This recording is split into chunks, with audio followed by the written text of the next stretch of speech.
Everyone finished their 16 rounds? Oh, I see. Okay.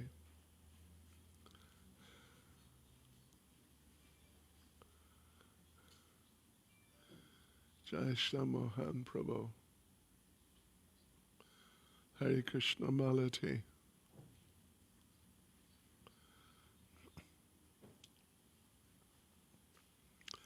Hare Krishna. Hare Krishna. I don't suppose any of you have heard of a devotee from Croatia called Hanuman Das, who's very critical. No, that's okay. Don't worry. You're better off not knowing. He passed away.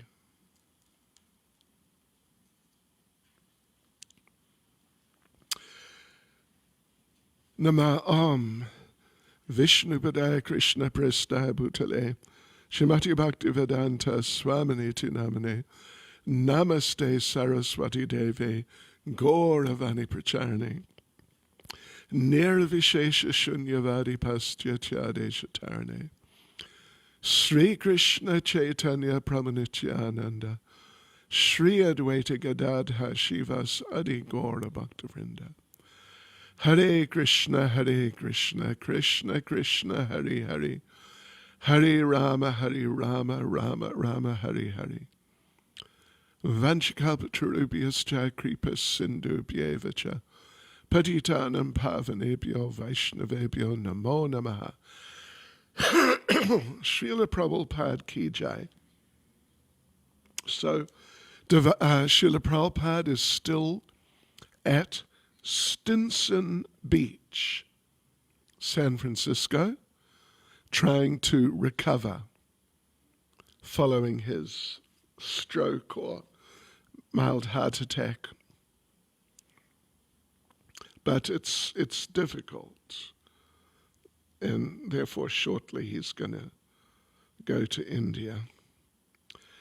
Some evenings Prabhupada would speak or arrange debates, although Kirtanananda was constantly cautioning.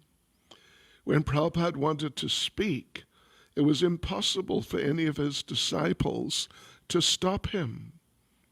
Sometimes he would ask Kirtanananda to debate with one of the visiting devotees. One devotee would argue for the impersonalists or atheists' position, and the other would argue for the Krishna-conscious position. Prabhupada would judge. But no sooner would the argument begin than Prabhupada would interrupt, take the position of the devotee, and defeat the atheistic or impersonalistic argument. The devotees loved it. Prabhupada was unable to confine himself either to the role of a silent judge or to that of a recuperating patient.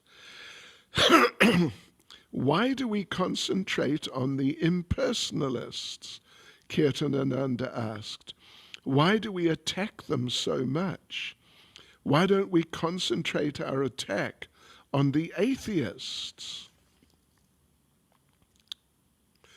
You say that because you are an impersonalist, Prabhupada answered angrily. Wow. On another occasion, Prabhupada explained that non-devotees who mislead the innocent public are demons and should be exposed. Kirtanananda objected. Krishna, if we call them demons, they'll never come around. But they are demons, Prabhupada replied. But we can't call them demons, Swamiji. Yes, they are demons. Unless you understand this point, You will not make advancement in Krishna consciousness. Sure, that's powerful. Can demons become devotees? Kirtanananda asked. Oh yes, Prabhupada answered.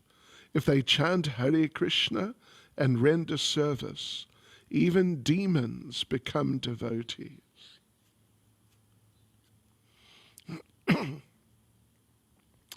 Most of the devotees had to remain in San Francisco, hoping for a chance to visit Swamiji.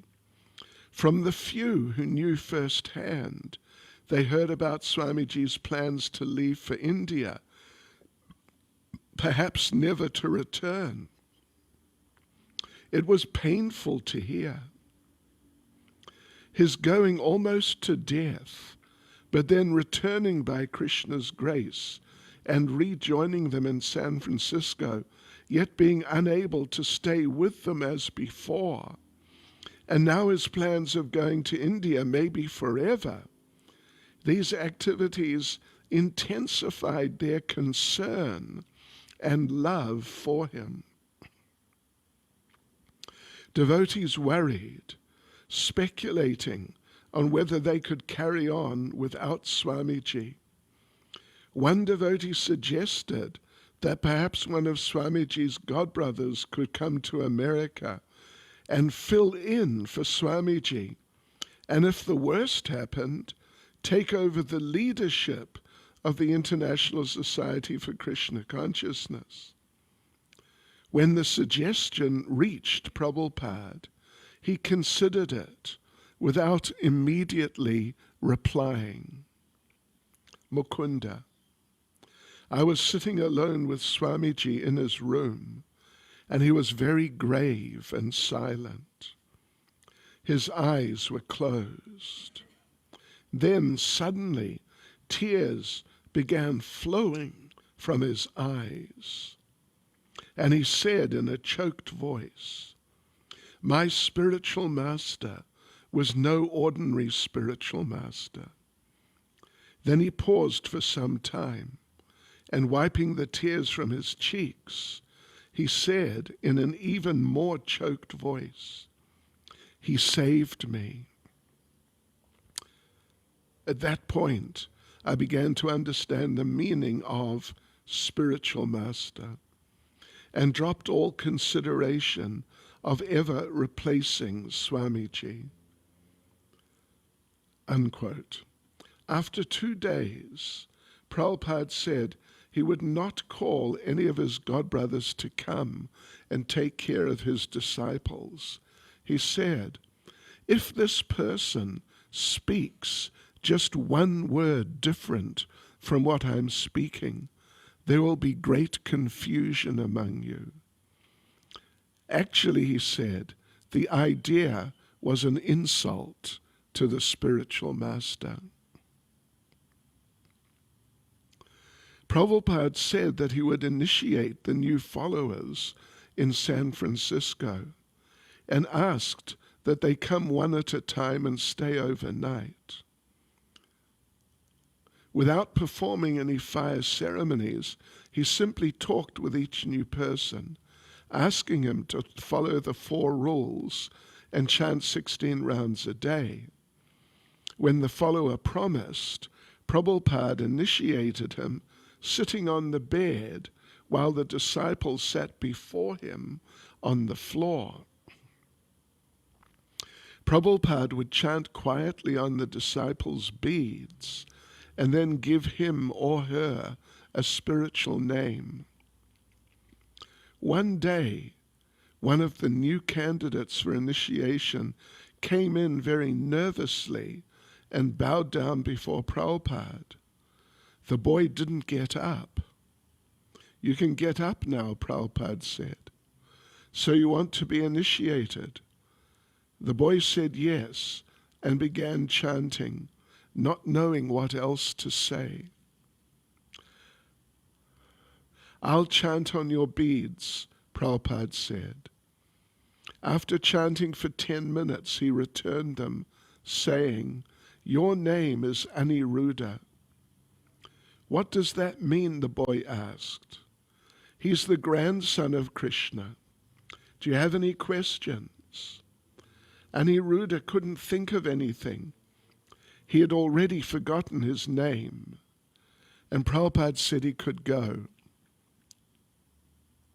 Later, Prabhupada called for Aniruddha, but Aniruddha didn't know that it was his name being called. Aniruddha. Well, Aniruddha, Kirtanananda said, and looked at him. Swamiji is calling you. Another boy who came out received the name Uddhava. The next day, as Prabhupada was sitting in the yard, he called, Kirtanananda, Upendra, Uddhava. He wanted to read them a verse he had encountered while studying Srimad Bhagavatam. Kirtanananda and Upendra came and sat at Prabhupada's feet. Oh, where is Uddhava? Prabhupada asked.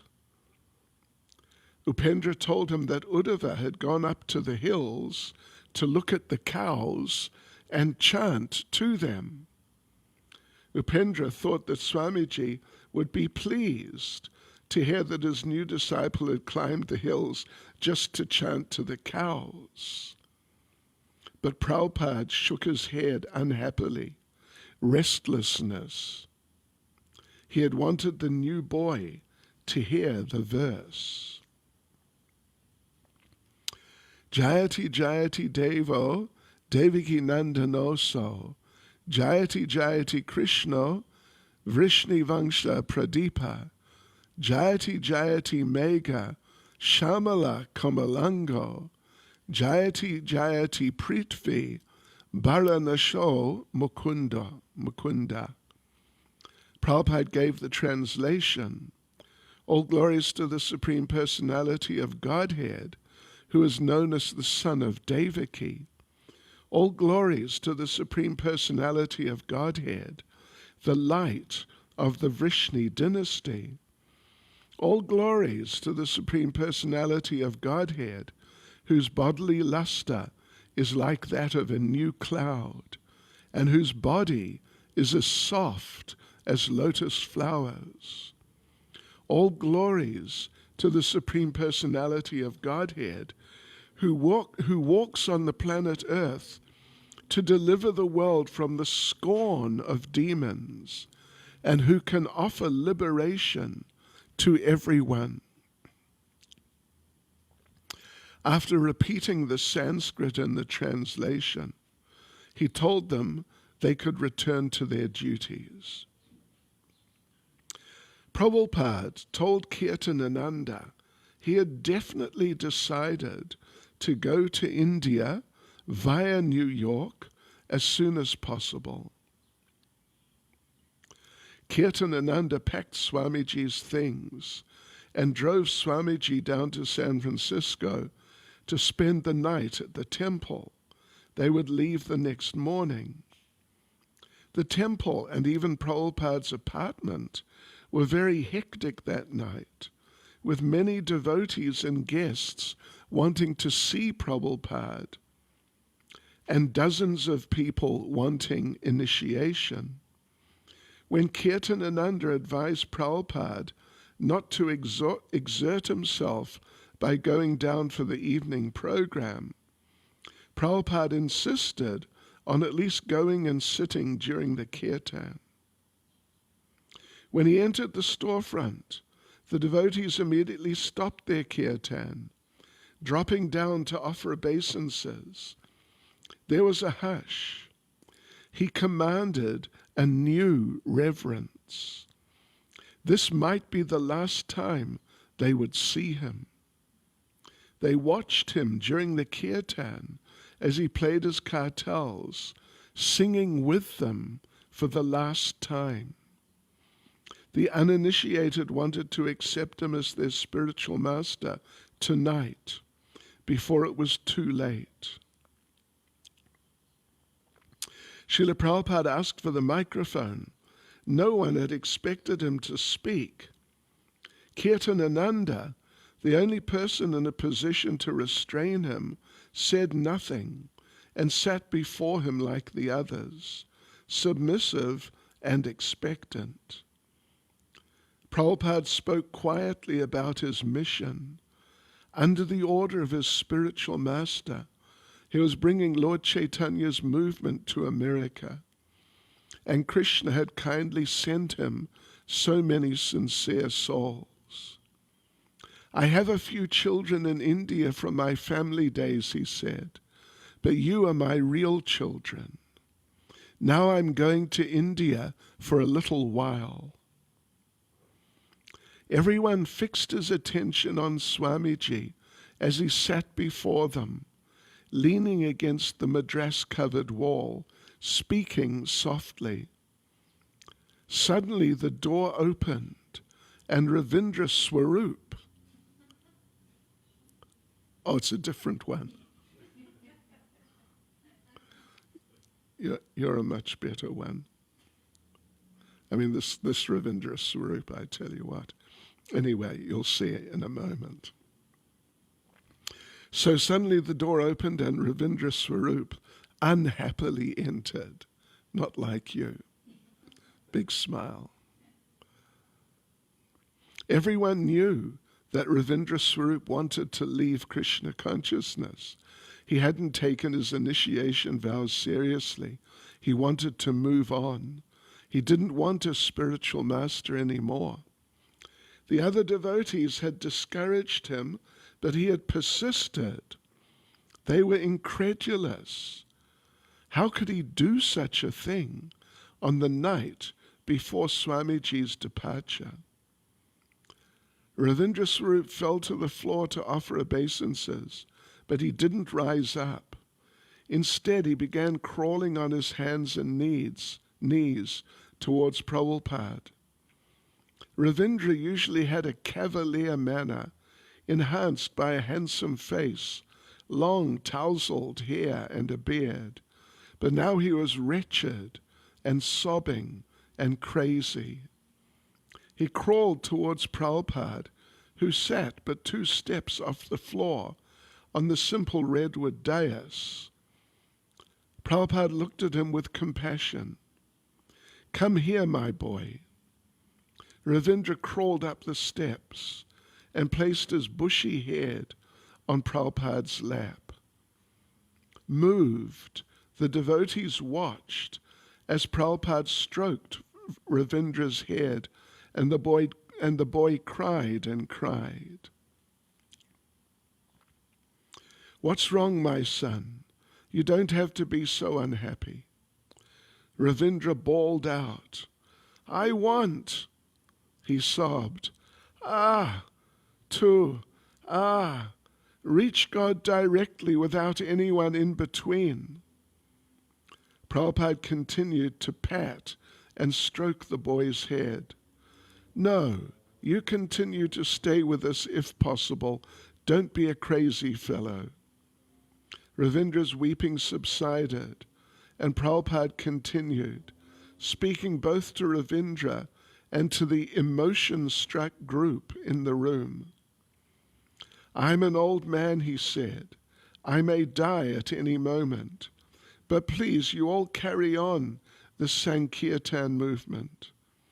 You have to become humble and tolerant. As Lord Chaitanya says, be as humble as a blade of grass and more tolerant than a tree. You must have enthusiasm and patience to push on this Krishna-conscious philosophy." Suddenly, Ravindra's tears were gone.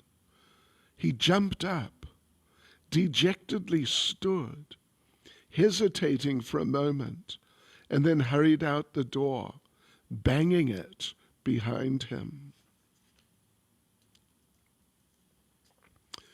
Ravindra Swarup's dramatic exit from Krishna consciousness shocked the devotees. I'm sure he was under the influence of LSD. I mean, to go that wild, he must be. Prabhupada sat still and continued speaking to them gravely. asking them to stick together and push on the movement for their own benefit and for others. Whatever they had learned, he said, they should repeat. They realized, perhaps for the first time, that they were part of a preaching mission, a movement. They were together not just for good times and good vibrations. They had a loving obligation to Swamiji and Krishna. Prabhupada returned to his apartment, which soon became chaotic. It was late. Many people wanted initiation. Mukunda, Jayananda, and other temple leaders tried to determine which candidates were sincere. They selected candidates, half a dozen at a time, and allowed them into Prabhupada's room. Prabhupada sat behind his little desk, chanted on each person's beads and returned them, giving each person a spiritual name. Kirtanananda requested him to stop. Further initiations could be done through the mail. But Prabhupada said he would continue initiating whoever was present. Mukunda and Jayananda set priorities. Some persons had been waiting months to be initiated and were obviously sincere. Others would have to be turned away. John Carter, at the end of the lecture, I was sure that I wanted to be initiated. And even though there was some talk of being initiated by mail, I knew I wanted to have that personal connection with my spiritual master and be personally initiated by him, personally accepted. I ran up to Mukunda and said, "How many are on the list? I would like to get on the list." He said, "Well, Swamiji isn't really taking them in any particular order. We're just going to try to pick out the most sincere people. Please put my name on the list," I said. "I'm really sincere. I really want to get initiated." So he put me down and took the list up to Swamiji. And Swamiji began calling for people one by one. After the third person, when my name wasn't called, I became a little worried. And then after the fourth person, I was really sitting on edge. Then when they called the fifth person and it wasn't me, I was totally destroyed. I felt, oh, he's going to India. And then he's going back to Krishna. I just lost my chance. This is it. There's no use in me living anymore. I was trying to make it to the coat rack and get my coat and get out before anyone could see me crying. I hadn't started crying, but I could tell it was coming. A couple of people patted me on the back and said, "It's all right. He can write you a letter and tell you your name." All I could think was, yeah, the way he was talking tonight, it may never happen. I could barely stand up. I went outside and started walking across the parking lot towards Golden Gate Park. I was kind of heading towards the Golden Gate Bridge. I thought, I'll just jump off. I hadn't been there long enough to understand that if you commit suicide, you have to become a ghost. I just figured my life was useless.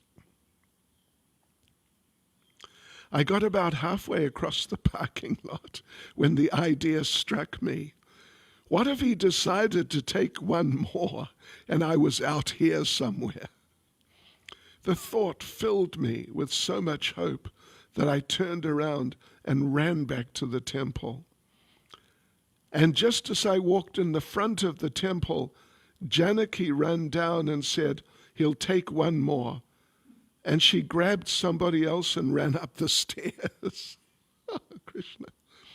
I felt my knees start to collapse and tears came jutting out of my eyes. Harsharani was standing there and she grabbed me by the arm and said, "Come with me."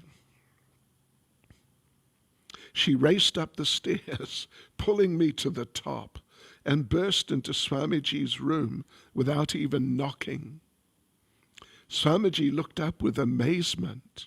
She said, "Swamiji, you have to initiate this boy." Oh, Krishna, it's just amazing. "Swamiji, you have to initiate this boy." I was just bawling, and Swamiji began to laugh. He said, "It's all right.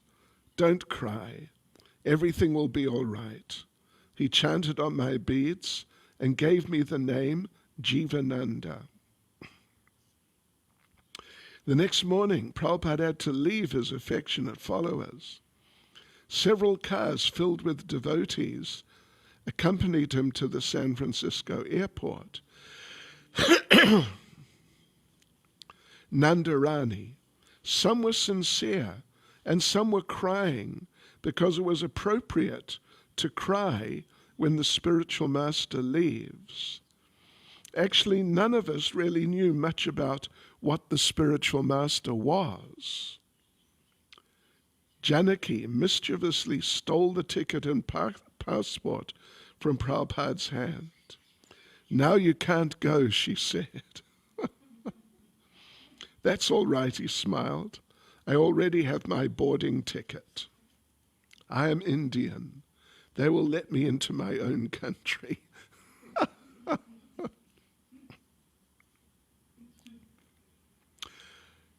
Prabhupada turned to his adoring followers, gathered close around him at the boarding gate. "Actually, I have only one desire, and whoever does this will please me very much.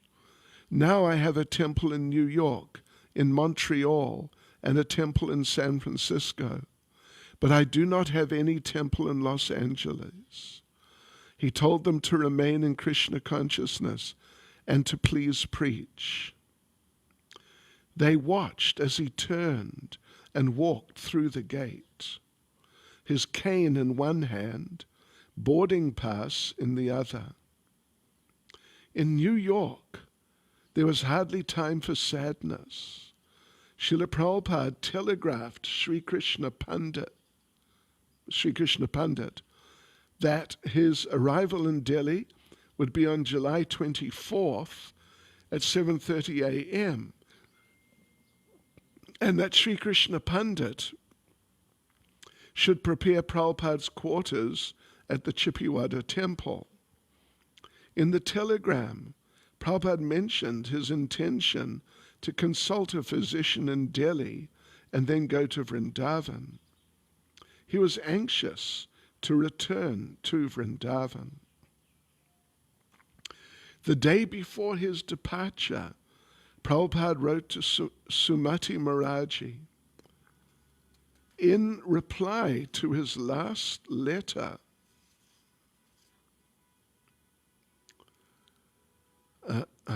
she had agreed to provide free steamship passage to India for him, but not for his disciples.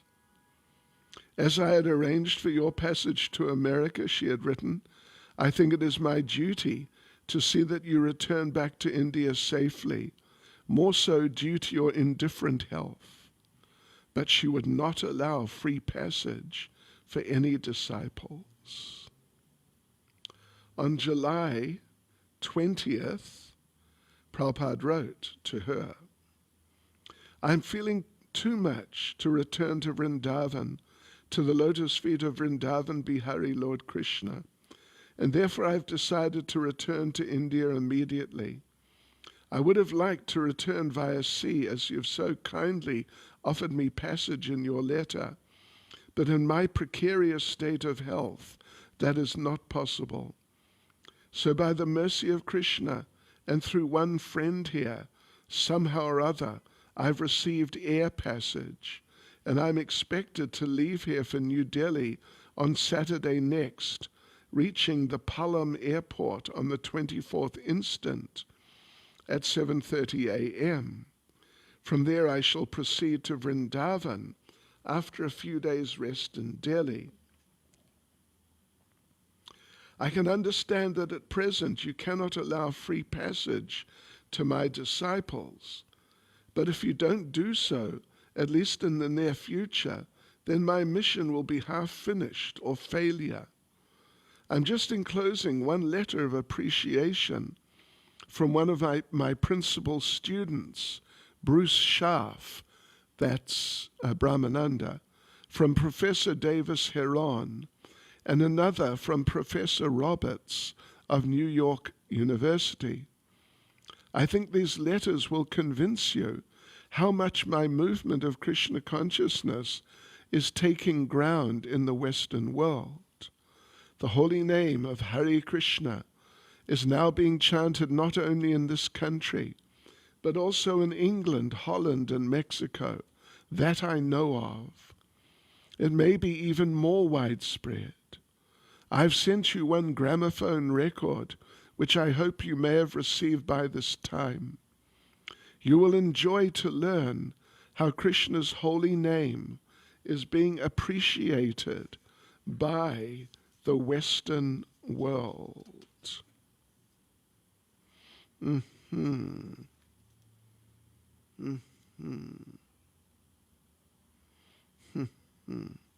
Okay, devotees.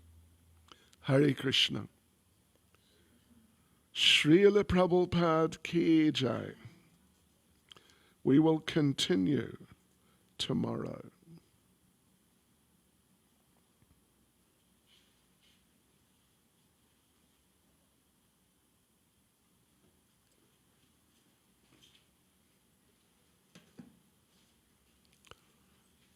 Thank you.